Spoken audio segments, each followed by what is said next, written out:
Hello friends, welcome to my channel Sarthi Classes by Payal Ahuja. PM किसान and PM किसान मानधन योजना दोनों schemes मेरे चैनल पे आ चुकी हैं. प्लीज इसको भी जाके देखिएगा. आज हम डिस्कस करेंगे आत्मनिर्भर भारत रोजगार योजना के बारे में, जो आपके आने वाले यूपीएससी, यूपीपीसीएस, यूपीएससी ईपीएफओ के लिए बहुत इंपॉर्टेंट है, स्पेशली ईपीएफओ के लिए. चलो स्टार्ट करते हैं. कोविड-19 पैंडेमिक के टाइम पे आप सबको पता है गवर्नमेंट ऑफ इंडिया ने एक पैकेज अनाउंस किया था, आत्मनिर्भर अभियान मींस सेल्फ रिलायंट कैंपेन.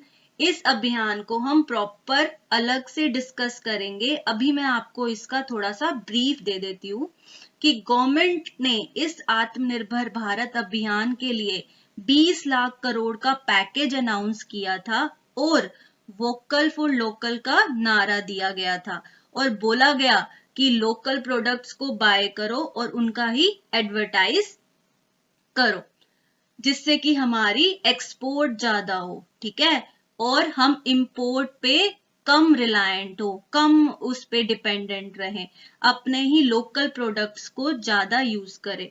और इस पैकेज में 4L की बात हुई, land, labour, liquidity and laws पर फोकस किया गया और इसी के इम्प्रूवमेंट की बात की गई, सुधार की बात की गई है. अब 3 पैकेज आ गए हैं, आत्मनिर्भर अभियान 1.0, आत्मनिर्भर अभियान 2.0 और आत्मनिर्भर अभियान 3.0. ठीक है, आत्मनिर्भर अभियान 1.0 में हमने नई स्कीम्स आई थी. One nation one ration card की बात हुई है ना, PM street vendors Atmanirbhar Nidhi, PM Svanidhi की बात हुई, जो स्ट्रीट वेंडर्स जो होते हैं उनके लिए लोन की बात की गई थी. Work on portal for migrant workers, जो कोविड-19 के टाइम पे कितना माइग्रेशन हुआ ना वर्कर्स का. क्रेडिट बूस्ट की बात की गई थ्रू किसान क्रेडिट कार्ड. पीएम मत्स्य संपदा योजना की बात की गई, जो फिशिंग से रिलेटेड है. ठीक है, और आत्मनिर्भर भारत 2.0 में किसकी बात हो गई, एलटीसी वाउचर स्कीम्स की बात की गई थी. अब हम बात करेंगे आत्मनिर्भर अभियान 3.0, which we are now calling as Atmanirbhar Bharat Rozgar Yojana, is being launched so that we incentivize creation of new employment opportunities so that the recovery phase benefits from it. What does this mean? It means EPFO registered establishment. आत्मनिर्भर भारत अभियान 3.0 finance minister Nirmala Sitharaman जी ने आत्मनिर्भर भारत 3.0 को announce किया और इसमें आत्मनिर्भर भारत रोजगार योजना को भी लॉन्च किया. और इसमें क्या बोला गया कि लॉकडाउन से अनलॉक के फेज में इकोनॉमिक रिकवरी कैसे करें, कोविड-19 पैंडेमिक का इकोनॉमी पे कम से कम असर पड़े, इसके लिए सेंट्रल गवर्नमेंट 12 मेजर पॉइंट्स के बारे में सेंट्रल गवर्नमेंट ने हमें बताया. इस स्कीम का एम क्या है, इस स्कीम का एम है to boost employment in formal sector and incentivise creation of new employment opportunity during the covid recovery phase under Atmanirbhar Bharat package 3.0. अब इस पैकेज में ये योजना क्या किया गया, लॉन्च की गई बाय फाइनेंस मिनिस्टर. ठीक है, ये पहली योजना नहीं है, पहले भी पीएम रोजगार प्रोत्साहन योजना थी जो 31 मार्च 2019 तक थी. उसमें भी क्या बात की जाती थी, क्रिएशन ऑफ न्यू एम्प्लॉयमेंट की.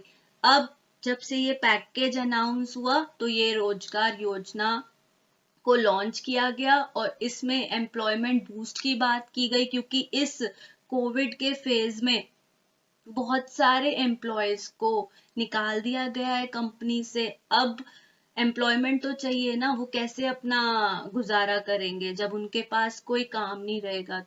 तो यही गवर्नमेंट ने सोच के इस रोजगार योजना को लॉन्च किया और एम्प्लॉयमेंट बूस्ट की बात की गई. फॉर्मल सेक्टर में न्यू एम्प्लॉयमेंट की क्रिएशन की बात की गई during the covid recovery phase. और ये स्कीम ऑपरेशनल कब तक है? 2020 से लेकर 2023 तक।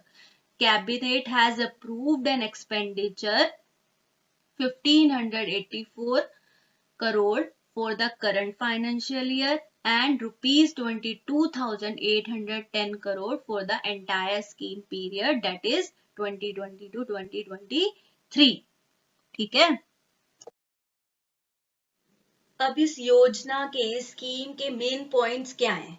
15,000 से कम मंथली सैलरी जिस एम्प्लॉय की होगी किसी भी रजिस्टर्ड एस्टेब्लिशमेंट में, वो भी इस योजना में एलिजिबल है। ठीक है, 1 अक्टूबर 2020 एंड अप टू 30 जून 2021 तक कोई भी एम्प्लॉय न्यू एंगेज हुआ है किसी एस्टेब्लिशमेंट में, तो गवर्नमेंट ऑफ इंडिया उसे क्या प्रोवाइड करेगी? 2 साल के लिए सब्सिडी प्रोवाइड करेगी।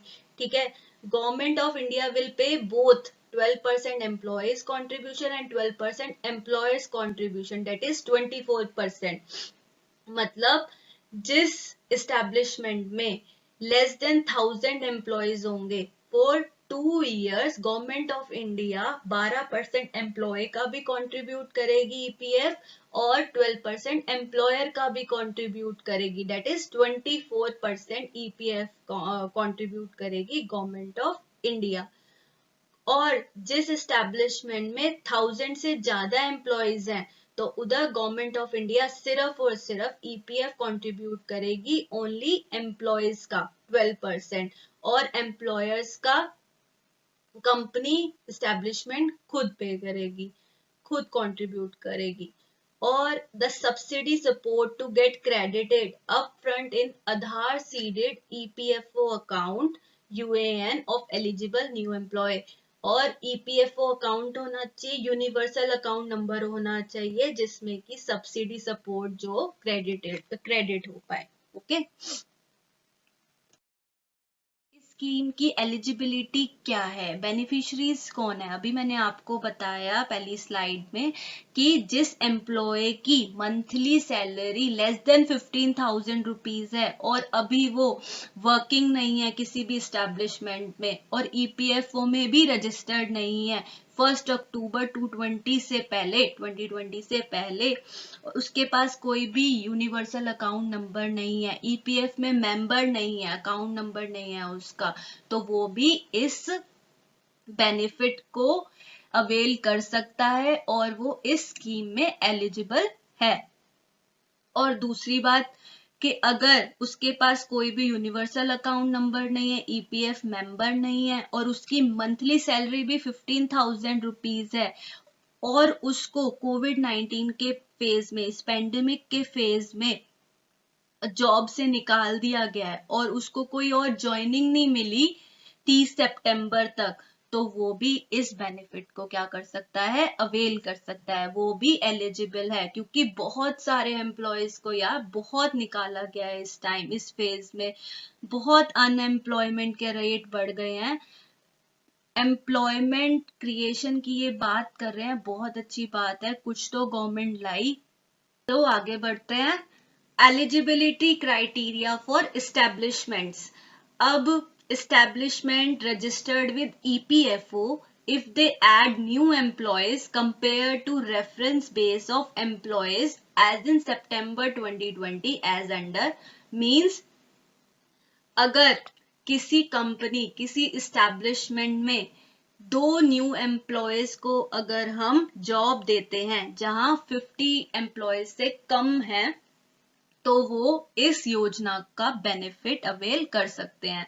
दूसरा कि minimum of 5 new employees if reference base is more than 50 employees. अगर किसी कंपनी किसी एस्टेब्लिशमेंट में 50 एम्प्लॉयज से ज्यादा हैं तो उन्हें क्या करना होगा? मिनिमम 5 लोगों को जॉब देनी होगी, जब जाके ही वो इस योजना के बेनिफिट्स को अवेल कर सकते हैं।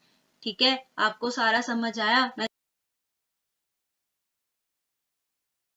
पूरा कंक्लूड कर देती हूँ कि इस योजना का मेन मोटिव क्या है। इस योजना का मेन मोटिव तो आपको पक्का समझ आ गया होगा कि बूस्ट क्या करनी है, एम्प्लॉयमेंट बूस्ट करनी है, जॉब क्रिएशन को बूस्ट करना है ना। इस कोविड-19 के फेज में बहुत लोगों को निकाला गया है, उनकी एम्प्लॉयमेंट गई है ना, और बहुत वर्कर्स माइग्रेशन हुआ है, बहुत वर्कर्स का, है ना, लेबर्स की तो सबकी जॉब ही चली गई एकदम से। तो ये क्या गवर्नमेंट का एक इनिशिएटिव है, रोजगार को प्रोत्साहन देना, रोजगार को क्रिएट करना इस टाइम पे, जब भी वो एम्प्लॉयज और एम्प्लॉयर दोनों को क्या दे रहे हैं, कंट्रीब्यूशन कर रहे हैं 12% ईपीएफ की, डेट इज 24%। और अगर जहां 1000 एम्प्लॉयज से कम है, और अगर ज्यादा 1000 से ज्यादा एम्प्लॉयज है, तो वो क्या कर रहे हैं, 12% ईपीएफ दे रहे हैं, कंट्रीब्यूट कर रहे हैं, और जो 12% वो कंपनी क्या करेगी, खुद से करेगी। ठीक है, तो आपको मेरा ये टॉपिक आत्मनिर्भर रोजगार योजना समझ आया हो, अच्छा लगा हो, तो please support my channel, share and subscribe my channel. Thank you so much.